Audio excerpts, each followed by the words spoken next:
नमस्कार। आप सभी का स्वागत है मेरी आज की कक्षा में। आज की कक्षा मूलतः मैंने जीएस पर रखने का प्रयास किया है।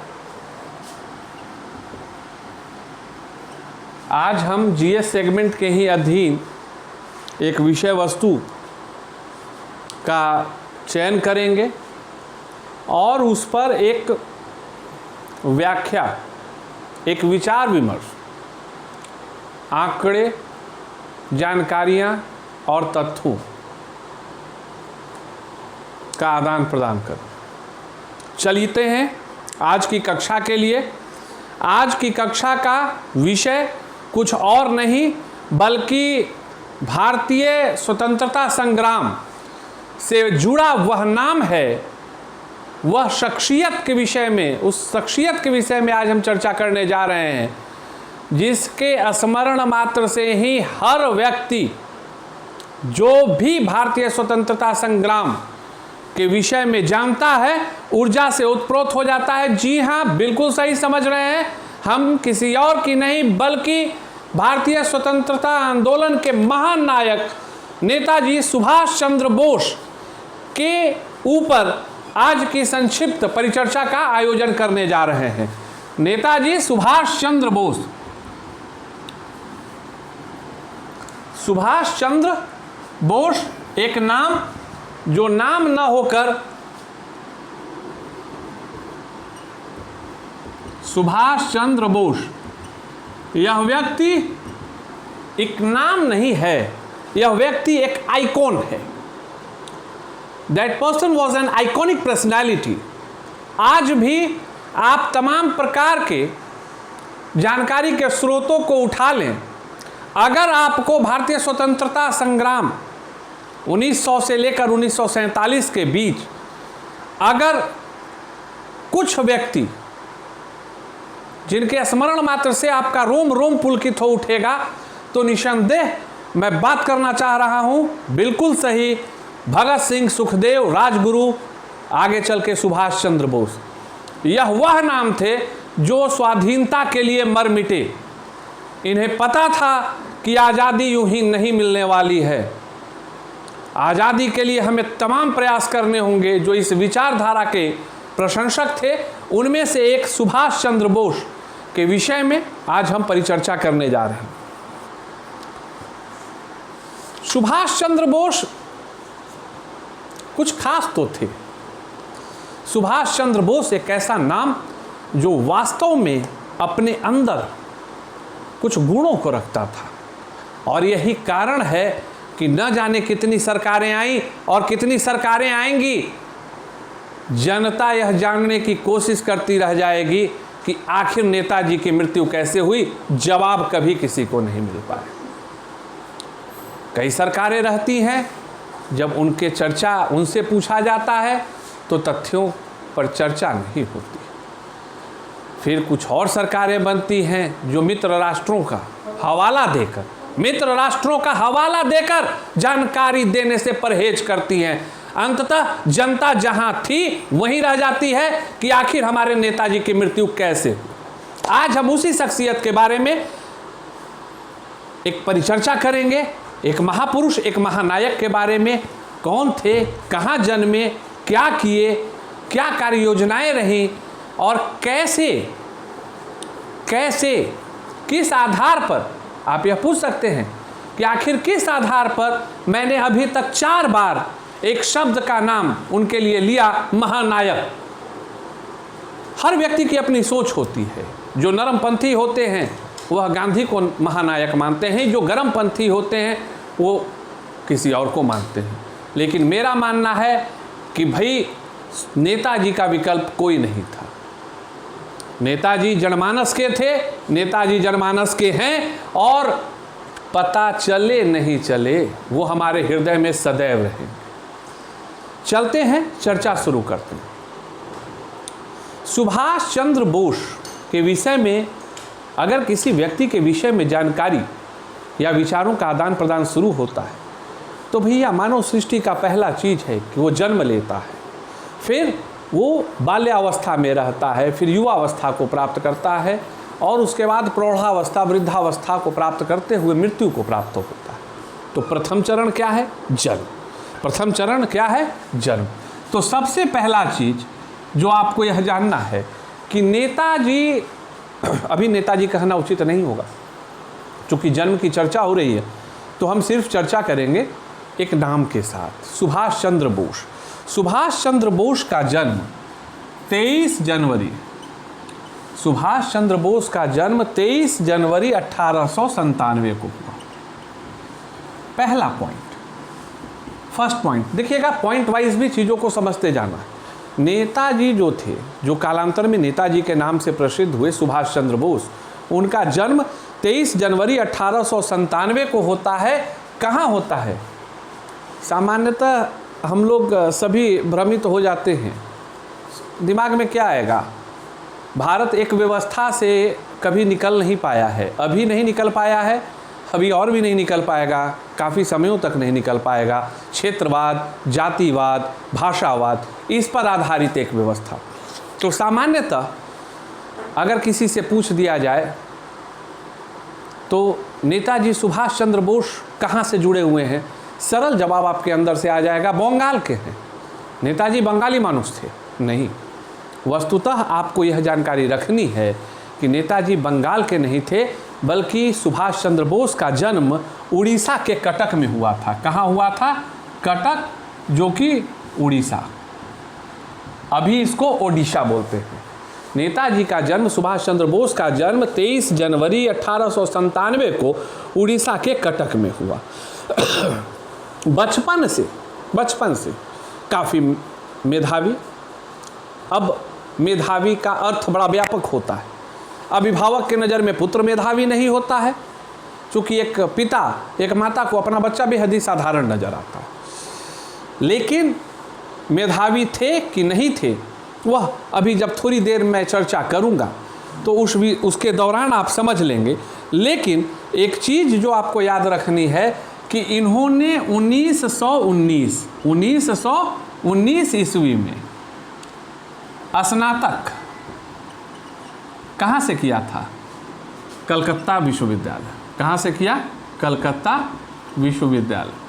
इन्होंने 1919 ईस्वी में कलकत्ता विश्वविद्यालय से अपनी स्नातक की पढ़ाई पूरी कर ली। स्नातक की पढ़ाई पूरी करने के बाद आज भी होता है, आप सभी जो मुझे सुनते हैं, मुझे देखते हैं, मैं तालमेल बैठाकर, तारतम्यता बैठाकर बताने का प्रयास करता हूँ। घर से बाहर निकले होगे भैया, इलाहाबाद, अलवर और दिल्ली में रहकर विभिन्न प्रकार की प्रतियोगी परीक्षाओं की तैयारी कर रहे होगे। माता पिता का एक जुमला पक्का रहता होगा, पता नहीं क्या होगा, पता नहीं तुम कुछ कर पाओगे कि नहीं कर पाओगे। इसी प्रकार के तानों को सुनना पड़ता था हमारे सुभाष चंद्र बोस को। वस्तुतः एक रोमांचक तथ्य है कि जब वो स्नातक की पढ़ाई पूरी कर लिए तो स्नातक की पढ़ाई के दौरान ही, जैसे आज जो व्यक्ति, चूँकि मैं अब जो कुछ वीडियोस डालता हूँ, जैसे पटेल के विषय में मैंने डाला है या कुछ विषयों पे, या सैंधो घाटी सभ्यता पर का वीडियो, मेरा वीडियो जो होता है जीएस के सेगमेंट में वो इस चीज़ को फोकस नहीं करता है कि आप आरआरबी, एनटीपीसी और टेट की परीक्षाओं को पास करें। एक्चुअली मैं कंप्लीट कॉन्सेप्ट देने का अपनी तरफ से कोशिश करता हूं ताकि आप पीसीएस में भी इसके रेफरेंस को ले सकें। अब 30% कारगर हो, 20% कारगर हो, वो पैरामीटर में धीरे धीरे और प्रयास करूंगा कि मेरे अंदर निपुणता आए। लेकिन वस्तुतः मैं तथ्यों को समायोजित कर और एक बड़े ही तारतम्य तरीके से आपको देने का प्रयास करता हूं। तो आप एक चीज़ मानोगे कि आज भी अभिभावकों की पहली पसंद क्या होती है परीक्षा में? मेरा बेटा आईएएस बन जाए, मेरा बेटा आईपीएस बन जाए, है ना? आईएएस और आईपीएस जो है पहली पसंद होती है गार्जियंस की, किसी तरह से बन जाए। तो उसी प्रकार की सोच, उसी प्रकार की मानसिकता लिए हुए थे सुभाष चंद्र बोस के पिताजी। और उनके पिताजी स्नातक उत्तीर्ण होने के पहले से ही घर में इस बात की चर्चा परिचर्चा शुरू कर देते हैं कि सुभाष से आईसीएस निकलने वाला नहीं है, सुभाष से आईसीएस हो ही नहीं सकता है। उस वक्त की जैसे आज की जो प्रमुख परीक्षा होती है यूपीएससी, आज़ादी के पहले की परीक्षा थी आईसीएस। आज़ादी की पहले की परीक्षा क्या थी? आईसीएस। आईसीएस को हिंदी में भारतीय नागरिक सेवा कहा जाता है। आईसीएस को हिंदी में भारतीय नागरिक सेवा कहा जाता था। और जो परीक्षार्थी आईसीएस पास करते थे उन्हीं को अंग्रेज, उस ज़माने में आप कलेक्टर वगैरह के शब्दों को सुनते होंगे कि ज़िला में कलेक्टर साहब होते थे, तो कलेक्टर की नियुक्ति के लिए वो आईसीएस में जो पास होता था वही आदमी का चयन होता था कलेक्टर के पद के लिए। तो अभिभावक इनके भी काफ़ी मंशा, काफ़ी इच्छा कि मेरा बेटा आईसीएस करे। उन्हें पता नहीं था कि आखिर सुभाष चंद्र बोस का जन्म हुआ किसके लिए। पिता की बातों को सुनते सुनते उन्होंने मन बना लिया स्नातक के साथ ही कि मुझे आईसीएस देना है। और आपको विश्वास नहीं होगा कि नेताजी इस प्रकार के शख्सियत थे जिन्होंने मात्र 1920 ईस्वी में मात्र 7 माह की तैयारी कर आईसीएस को क्लियर कर लिया। 7 माह की तैयारी कर आईसीएस को क्लियर कर लिया। मैं कहीं व्याख्यान सुन रहा था कि व्यक्ति का, उन्होंने बताया कि आईसीएस का रिजल्ट निकला। नेताजी उस वक्त लंदन में थे। उनके एक मित्र जाते हैं, रिजल्ट देखते हैं, रिजल्ट में नेताजी का, सुभाष चंद्र बोस का नाम नहीं था। वो व्यक्ति लौट आता है, कह देता है सुभाष तुम्हारा नाम आईसीएस में नहीं है। नेताजी ने कहा रहने दो, कोई बात नहीं, होता है। शाम होते होते उनको खबर मिलती है कि वह 4th रैंक पर, आईसीएस भी 4th रैंक पर। आपको अब यह जानकारी बेहद ही कम जगहों पर मिलेगी कि आईसीएस में पहले सामान्यतः अंग्रेज ही चयनित होते थे ज़्यादा। तो इंडियंस होते थे, नीचे सेलेक्टेड लिस्ट में रहते थे, लेकिन टॉपर्स की जब बात आती थी तो उसमें वही लोग रहते थे और उसकी सूची अलग से जारी होती थी, टॉपर्स की सूची अलग से जारी होती थी। तो आज कुछ वीडियोस में होंगे, कहीं आप सुने भी होंगे, लेकिन आज मैं पुनः बताना चाहता हूं कि यह प्रथम भारतीय थे जो टॉपर्स लिस्ट में शामिल हुए। Subhash Chandra Bose was the first applicant of ICS as an Indian who secured 4th rank. यह शख्सियत थी सुभाष चंद्र बोस की। लेकिन इसके बावजूद काफ़ी जद्दोजहद, काफ़ी मानसिक तनाव के बाद सुभाष चंद्र बोस, कहावत है ना, होनहार वीरवान के होत चिकने पात, उन्होंने निर्णय कर लिया कि मुझे भी कलेक्टर नहीं बनना है। क्या करेंगे कलेक्टर बनकर? क्या करेंगे? वही लूटेंगे, जिला को लूटेंगे, अंग्रेजों का कोष भरेंगे। उस बंदे ने इस पद को लेने से इनकार कर दिया। गौरव की बात अब है कि उस इनकार के बाद जब वो बंदा भारत लौटता है तो न जाने कितने लोग उसके अभिनंदन के लिए बंदरगाह पर खड़े होते हैं। उस वक्त पानी का जहाज ही माध्यम था। कितने राष्ट्रभक्त उनके आगवानी के लिए खड़े थे कि देखो यह भारतीय है, यह पुरोधा है जिसने इतनी अच्छी नौकरी को सिर्फ इसलिए छोड़ दिया क्योंकि इसके अंदर भारत माँ की पुकार थी। इसके अंदर एक पुकार जन्म ले रही थी, भारत की आज़ादी की, स्वाधीनता की पुकार। और इसके साथ वह भारत में आने के बाद भारतीय स्वतंत्रता आंदोलन से जुड़ जाते हैं। भारतीय स्वतंत्रता आंदोलन कहने की आवश्यकता नहीं होगी। The movement which is completely, एक ऐसा आंदोलन जिसको वस्तुतः अगर आज मेरे दृष्टिकोण से पूछा जाए तो that movement was completely under the guidance of Congress. आप बोलोगे कि सर ये बात हजम नहीं हो रही। कई लोगों ने किया, भारतीय स्वतंत्रता आंदोलन में कई लोगों ने भाग लिया है। भगत सिंह, सुखदेव, राजगुरु। भैया एक बात है, सभी के सभी को मरना पड़ा है, सभी के सभी को मरना पड़ा है। जो भी गर्मपंथी रहे, जो भी उग्र विचारधारा के रहे, उनको मरना पड़ा। इस आंदोलन में जो शांति, अहिंसा जैसे शब्दों को पकड़ कर चले, जिनके विरोध का तरीका बेहद ही शांति प्रिय ढंग से था, उनके लिए आंदोलन जारी रहा। नहीं तो पता कर लो कितनी माताओं की गोदें सूनी हो गई। वस्तुतः स्वतंत्रता आंदोलन के लिए सुभाष चंद्र बोस भी कांग्रेस से जुड़ जाते हैं और भारत की आज़ादी में श्रमदान शुरू कर देते हैं।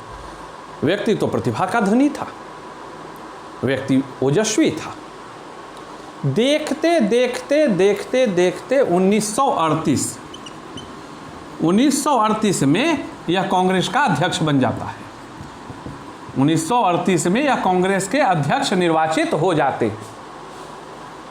वस्तुतः मैं कहूँगा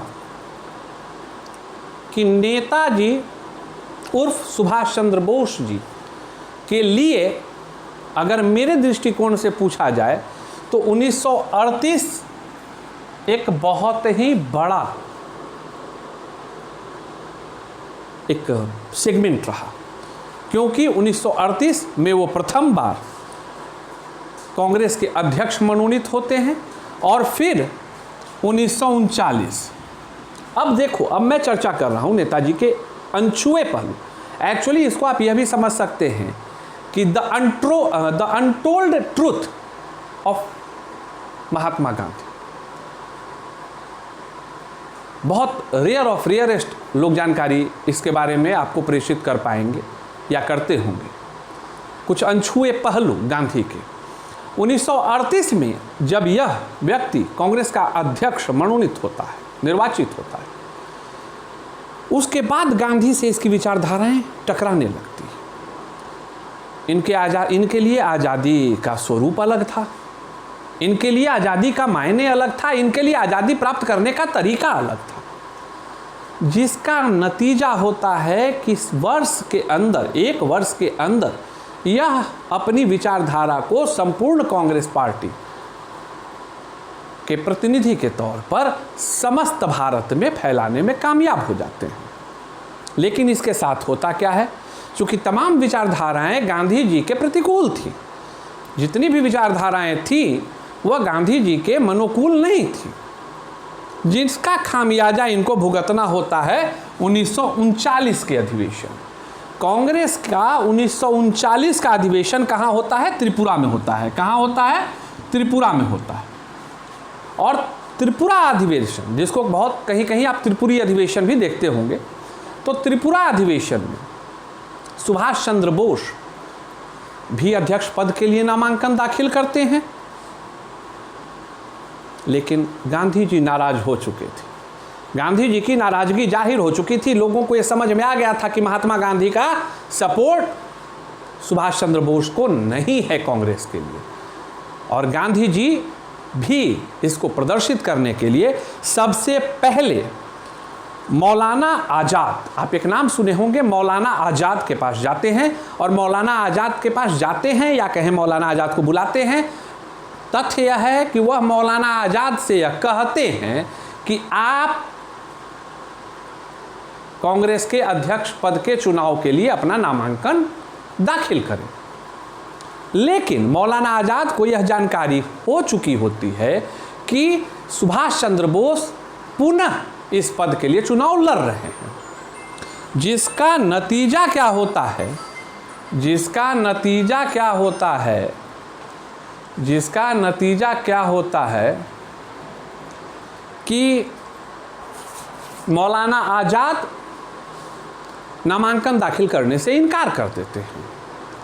गांधी एक ऐसी शख्सियत, एक ऐसा नाम जो जब इतिहास के अनुसार, मैं यहाँ शब्दों का संयोजन बहुत तरीके से कर रहा हूँ, जब इतिहास के अनुसार जिस व्यक्ति ने, जिस पुरुष ने, जिस महापुरुष ने अंग्रेजों के आगे घुटने नहीं टेके, वो भला सुभाष चंद्र बोस के आगे कैसे घुटने टेक सकते थे। मौलाना आज़ाद की ना सुनकर वह पट्टाभी सीतारमैया के पास जाते हैं। किनके पास जाते हैं? पट्टाभी। अब ये जो चर्चा हो रही है, यह चर्चा किस चीज़ के विषय में हो रही है? एक चीज़ को याद रखना है, 1939 अधिवेशन कहाँ था? त्रिपुरा। कहाँ था? त्रिपुरा। एक तो सुभाष चंद्र बोस थे, अब दूसरा ये तो लड़ रहे थे, और एक बाई कांग्रेस गांधी जी के द्वारा बैकअप आज़ाद हुए। मौलाना आज़ाद, इन्होंने कह दिया कि मैं चुनाव नहीं लड़ूंगा। आज़ाद ने कह दिया कि भैया मैं चुनाव नहीं लड़ूंगा, चूंकि सुभाष चंद्र बोस लड़ रहे हैं। तो गांधी जी के द्वारा दूसरा व्यक्ति पट्टाभी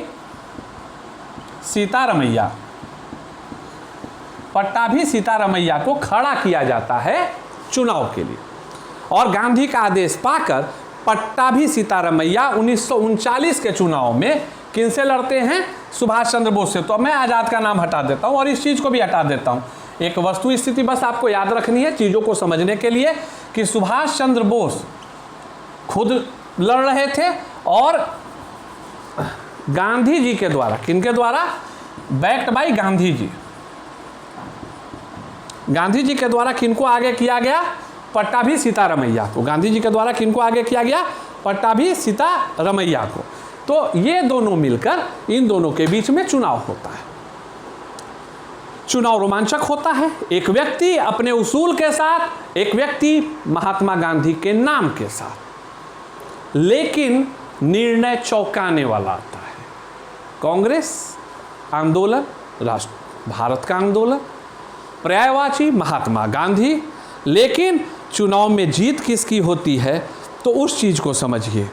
इस सीट में, इस चुनाव में पट्टाभी सीतारमैया को लगभग 1377 वोट आते हैं, लगभग 1377 वोट आते हैं, और बोस को 1578, लगभग की मैं बात कर रहा हूँ। अब आंकड़े थोड़े बहुत हिल भी सकते हैं, लेकिन आप एक चीज़ समझ लीजिए कि जिस व्यक्ति को, पट्टाभी सीतारमैया को गांधी जी ने बैकअप किया, उनको 1377 सीटें आती हैं, 1377 वोट आते हैं, और एसएन बोस, एससी बोस, सुभाष चंद्र बोस को 1578 वोट आता है। निर्णय समझने में आपको देर नहीं हुई होगी, जीत सुभाष चंद्र बोस की होती है। दूसरे अध्यक्ष सुभाष चंद्र बोस 1939 में, 1939 में भी अध्यक्ष के पद पर कौन निर्वाचित हो जाते हैं? सुभाष चंद्र बोस। गांधी जी के द्वारा खड़ा किया गया व्यक्ति चुनाव हार जाता है। गांधी जी के लिए असमंजस की स्थिति होती है, लेकिन गांधी जी बेहद ही शालीनता के साथ सुभाष चंद्र बोस को कहते हैं बैठक में, कांग्रेस की बैठक में, जब जिसमें वो चुनाने के बाद जो आयोजित हुई, कि अब जो ओल्ड कैबिनेट था, जो ओल्ड मिनिस्ट्री थी, वह तो हार गई है, वो तो खत्म हो गई है। आप नया कैबिनेट बनाइए और कांग्रेस को चलाइए। एक्चुअली इसके लिए रिजोल्यूशन लाया गया गोविंद पाल के द्वारा। रिजोल्यूशन लाया गया किसके द्वारा? गोविंद पाल के द्वारा, कि भाई resolution for old ministry. Gandhi ji ने कहा नहीं। जब गांधी जी ने कहा कि नई मिनिस्ट्री बनाइए, उसके लिए गोविंद पाल जी के द्वारा रिजोल्यूशन लाया जाता है कि ओल्ड मिनिस्ट्री ही इसको मतलब को रहने दिया जाए। गांधी जी सीधे कह देते हैं नहीं, सुभाष चंद्र बोस जीते हैं, उन्हें अपनी समिति, अपनी कैबिनेट का गठन खुद करना होगा। सुभाष चंद्र बोस को यह बात बिल्कुल समझ में आ जाती है कि अब कांग्रेस के साथ काम करना आसान न होगा। नतीजा 1939 में चुनाव जीतने के बाद सुभाष चंद्र बोस इस्तीफा दे देते हैं, कांग्रेस को छोड़ देते हैं। और उसके बाद जब 1940 में रामगढ़ में, जो कि रांची में है, वहाँ पर फिर से चुनाव होता है, और उसमें मौलाना आज़ाद, जिनको कि गांधी जी 1939 में भी चुनाव लड़ने के लिए बोले थे, वह अध्यक्ष पद पर मनोनीत होते हैं और कांग्रेस की गति बढ़ती रहती है। वस्तुतः इतनी चर्चा का मूल उद्देश्य क्या था कि 1939 में जिस व्यक्ति ने आईसीएस की परीक्षा को छोड़ दिया, आईसीएस की नौकरी को छोड़ दिया, उस व्यक्ति के सामने इतनी परेशानी आ गई, इतनी मजबूरी आ गई कि उसे कांग्रेस पार्टी को भी छोड़ देना पड़ा, उसे कांग्रेस पार्टी को भी क्या करना पड़ा, छोड़ देना पड़ा। और अब हम लोग चलते हैं इससे आगे। कांग्रेस के साथ जो सुभाष चंद्र बोस थे, उनका जो जुड़ाव था वह समाप्त हो जाता है।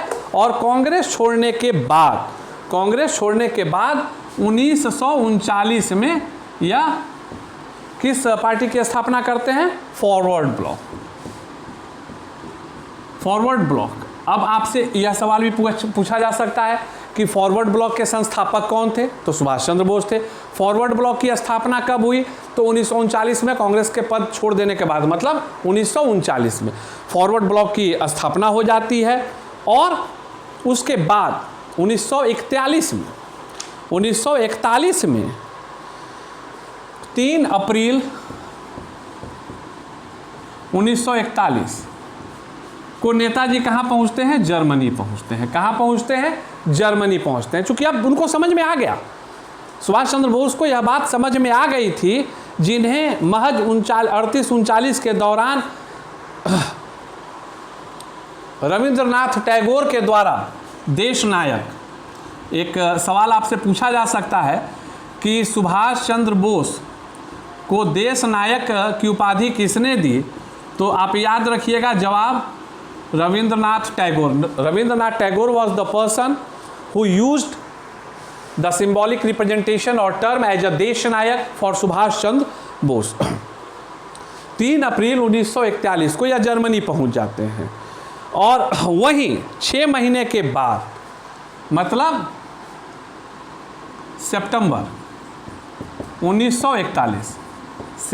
1941 में Subhash Chandra Bose the Free India Centre की स्थापना करते हैं। द फ्री इंडिया सेंटर, याद रखिएगा।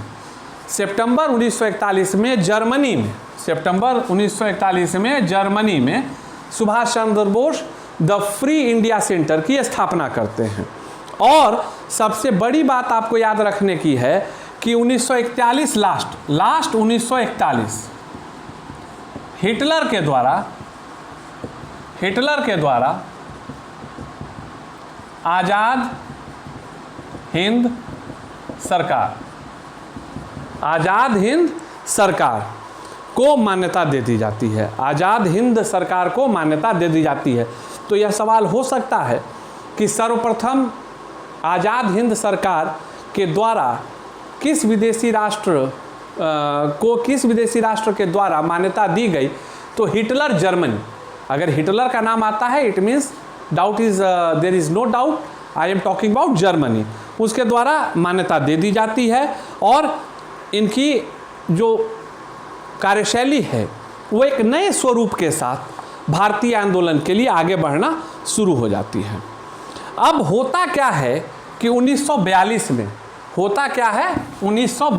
अब देखो खेल कैसे कैसे होता है, चीज़ों को क्रमवार समझो। द्वितीय विश्व युद्ध कब से कब तक चला था? द्वितीय विश्व युद्ध कब से कब तक चला था? तो 1945 तक चला था, ठीक है, लास्ट हुआ। मतलब क्या है, 39 से 45 चला था कि नहीं चला था? तो बोलोगे हाँ चला था। 1942 में जर्मनी में, अब आपको मैं पिछले वीडियो में बताया था कि द्वितीय विश्व युद्ध में भारत को भी भाग लेना पड़ा था।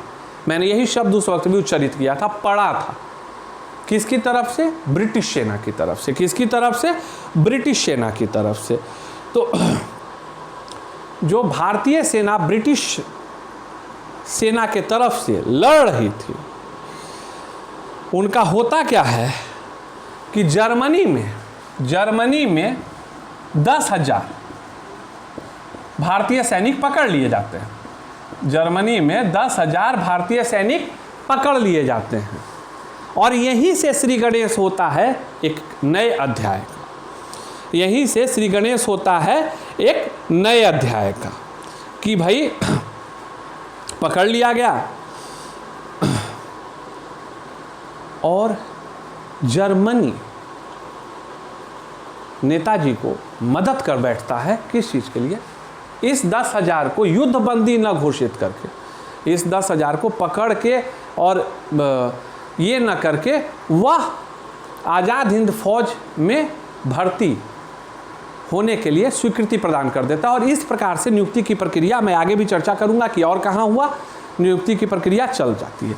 अब यहाँ बार बार एक नाम आ रहा होगा आपके दिमाग में कि सर फॉरवर्ड ब्लॉक की बात तो आपने बहुत ही अच्छे ढंग से समझाई, गठन भी समझाया, आज़ाद हिंद सरकार के विषय में बताया कि जर्मनी हिटलर ने मान्यता दी।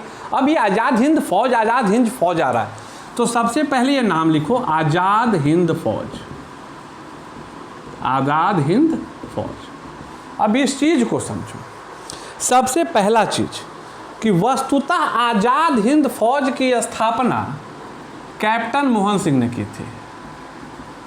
अगर विकल्प में मोहन सिंह का नाम है तो पहला नाम होना चाहिए, पहला चॉइस मैं अभी तुरंत मिटा दे रहा हूँ, कैप्टन मोहन सिंह, दूसरा रास बिहारी बोस। और अगर यह दोनों नाम नहीं है और आज़ाद हिंद फौज के विषय में पूछा जा रहा है, तब आप सुभाष चंद्र बोस पे टिक लगाइएगा। नहीं तो एक चीज़ पीसीएस की भी तैयारी वाले लोग याद रखें, सबसे पहला नाम जो आता है आज़ाद हिंद फौज के गठन में, the first choice is captain Mohan Singh, the second choice is Ras Bihari Bose and the third choice will be Subhash Chandra Bose. ठीक है, तो कैप्टन मोहन सिंह के नेतृत्व में आज़ाद हिंद फौज में सैनिकों की भर्ती की प्रक्रिया शुरू कर दी जाती। वस्तुतः एक चीज़ याद रखना है कि इसके पीछे जो मूल दो नाम है जिन्होंने Indian National army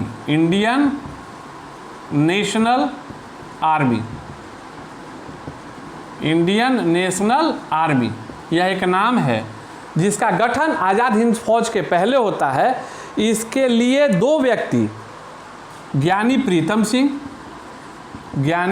Pritam Singh और दूसरा नाम है फुजीवारा। दूसरा नाम क्या है? फुजीवारा। यह दो व्यक्ति थे, फुजीवारा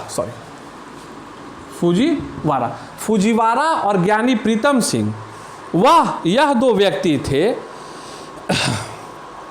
जो कि इंडियन नेशनल आर्मी, जो आगे चल के आज़ाद हिंद फौज हो जाती है, इसी दो व्यक्ति ने, एक चीज़ याद रखना, ज्ञानी प्रीतम सिंह और फुजीवारा ने ही कैप्टन मोहन सिंह को मनाया था इंडियन नेशनल आर्मी का नेतृत्व करने के लिए, जो कि आज़ाद हिंद फौज के नाम से जाना जाता है।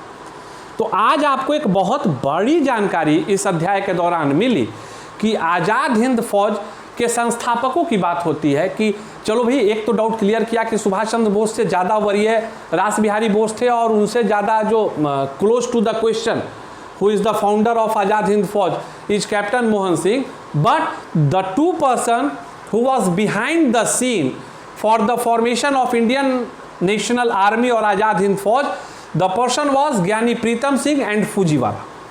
यह दो व्यक्ति थे और इन्होंने किया क्या था, जो युद्धबंदी पकड़े गए कालांतर में विश्व युद्ध के दौरान, उनको युद्धबंदी न बोलकर क्या बोला गया, जापान के मित्र, उन सैनिकों को जापान के मित्र बोलकर उनको आज़ाद हिंद फौज में बहाल करवा दिया गया। और फिर जो है आज़ाद हिंद फौज का गठन होता है, आगे बढ़ता है और 1942 में, कब हुआ? 1942 में कैप्टन मोहन सिंह प्रथम सेनापति बनते हैं। कैप्टन मोहन सिंह क्या बनते हैं? प्रथम सेनापति बनते हैं। किसके? आज़ाद हिंद फौज के। 1942 में कैप्टन मोहन सिंह प्रथम सेनापति नियुक्त होते हैं आज़ाद हिंद फौज के। 1943 में, 1942 में यह थे, 1943 में रास बिहारी बोस को कमांड मिलता है। 1943 में रास बिहारी बोस को कमांड मिलता है और उसके बाद यह किनके पास आ जाता है? रास बिहारी बोस, ये जो आज़ाद हिंद फौज था उसका नेतृत्व किसको सौंप देते हैं? सुभाष चंद्र बोस को। और आगे चलकर यह चीज़ आपको बखूबी याद होगा कि किस प्रकार से आज़ाद हिंद फौज ने भारतीय स्वतंत्रता संग्राम के दौरान अंग्रेजों के दांत खट्टे किए। अब मृत्यु का तो चर्चा करना नहीं है। मैं तो आज तक नहीं मानता हूं कि किसी के पास ऐसी प्रमाणिकता है कि नेताजी की मृत्यु कब हुई, इसलिए मैं मृत्यु कब हुई इसकी मैं चर्चा करूंगा ही नहीं। चूँकि कभी कहा जाता है कि कंप्यूटर बाबा थे, कभी कहा जाता है कि मौनी बाबा के रूप में वो देखे गए, कभी बोला जाता है कि उनको कहीं देखा गया। तो और फाइलें तो हमारे सरकार के पास हैं, तो अभी वस्तुतः इस बात पर चर्चा नहीं की जा सकती है कि उनकी मृत्यु कैसे हुई। लेकिन एक चीज़ जो अब आफ्टर 35 मिनट्स ऑफ सेशन, मैं बड़ी ही एक रोमांचक सवाल आपसे पूछने वाला हूँ। आप जब किसी परीक्षा का डिस्क्रिप्टिव एग्जामिनेशन देते हो, जैसे राज्य लोक सेवा आयोग वगैरह की परीक्षाएं जिसमें सब्जेक्टिव क्वेश्चंस आता है, तो एक परीक्षा का पैटर्न देखोगे, पहले सब कुछ लिखा जाता है और लास्ट में निष्कर्ष लिखा जाता है। निष्कर्ष लिखने का कारण होता है कि जो कॉपी जांच रहे हैं, जो आपकी उत्तर पुस्तिका को जांच रहे हैं, वो उस 3-4 लाइन से यह समझ सकें कि आखिर कंटेंट क्या कहना चाह रहा है। समरी। मैं अब आपसे एक सवाल पूछता हूं। भारतीय आंदोलन चल रहा था और इनफैक्ट अगर आप मेरे इस वीडियो को पूरा देखें तो निसंदेह लगेगा कि यह सवाल बहुत ही लाजमी है कि भारतीय राष्ट्रीय स्वतंत्रता संग्राम का जो राष्ट्रीय आंदोलन था वो चल रहा था। बोलोगे हाँ चल रहा था। द्वितीय विश्व युद्ध हुआ, तुम बोलोगे हुआ। 1942 का कांग्रेस के द्वारा किया गया बड़ा आंदोलन निष्फल हो चुका था, असफल हो चुका था, फ्लॉप। तो मैं जानना चाहता हूं कि अगर ब्रिटेन द्वितीय विश्व युद्ध में विजेता राष्ट्र में था, then what was the reason behind the freedom of India. जिस आज़ादी का गुणगान हर भारतीय करता है, उसके लिए यह सवाल है नेताजी की तरफ से कि आखिर वह कौन से ऐसे कारण थे जो कि जीतने के बाद भी, अंग्रेजों के जीतने के बाद, ब्रिटेन जीता है, ब्रिटेन हारा हुआ राष्ट्र नहीं था, ब्रिटेन विजेता राष्ट्र था, तो आखिर उसको भारत छोड़ने की परिस्थिति क्यों आ जाती है? यह एक बहुत ही अच्छा सवाल है। आप लोग अपने अपने विचारों को अपने ढंग से प्रस्तुत करेंगे, लेकिन मेरा मानना था कि सबसे बड़ा कारण लास्ट में मैं बोल रहा हूं, और यह इस व्यक्ति के लिए मेरा विनम्र समर्पण है। यह व्यक्ति ही वह कारण था, सुभाष चंद्र बोस ही वह कारण थे जिसने अंग्रेजों को मजबूर कर दिया कि जीतने के बाद भी उन्हें वापस लौटना पड़ा। कारण स्पष्ट था, जहां तक मेरी व्याख्या है। This one is like my point of view, my opinion. Congress की लड़ाई रक्तहीन लड़ाई थी, अहिंसा, सत्याग्रह, तरह तरह के मूवमेंट्स थे, और जो गरम दल के थे उन्हें फांसी पर फांसी मिले जा रही थी। लेकिन आज़ाद हिंद फौज अंग्रेजों के लिए गले की हड्डी बन चुका था। अंग्रेजों को यह समझ में आ चुका था कि अब भारत में सिर्फ अहिंसा की लड़ाई नहीं होने जा रही है। अगर भारत को जल्द से जल्द नहीं छोड़ा गया तो यह लड़ाई रक्तपात पर आधारित होगी, और अंग्रेज अब इस रक्तपात के लिए तैयार नहीं थे, क्योंकि उनका मानना था भाइयों कि जितना ले सकते थे उतना ले चुके हैं, अब हम लड़ने की स्थिति में नहीं हैं, क्योंकि आज़ाद हिंद फौज लगातार अपने आप को सशक्त करते जा रहा था। और यही कारण था कि जीतने के बावजूद अंग्रेजों ने भारत को एक चरणबद्ध प्रक्रिया को अपनाते हुए 1947 में आज़ाद कर दिया। तो आप सभी से निवेदन है कि आप सुभाष चंद्र बोस की इस गाथा को समझें, जन्म से लेके आज़ाद हिंद फौज, the foundation of Azad Hind फौज, the formation of Indian National army, the person who was behind the formation of Azad Hind Fauj was Captain Mohan Singh, but the two person again who was behind Captain Mohan Singh was Gyani Pritam Singh and Fujiwara। तो कई चीज़ें आपको अच्छी लगी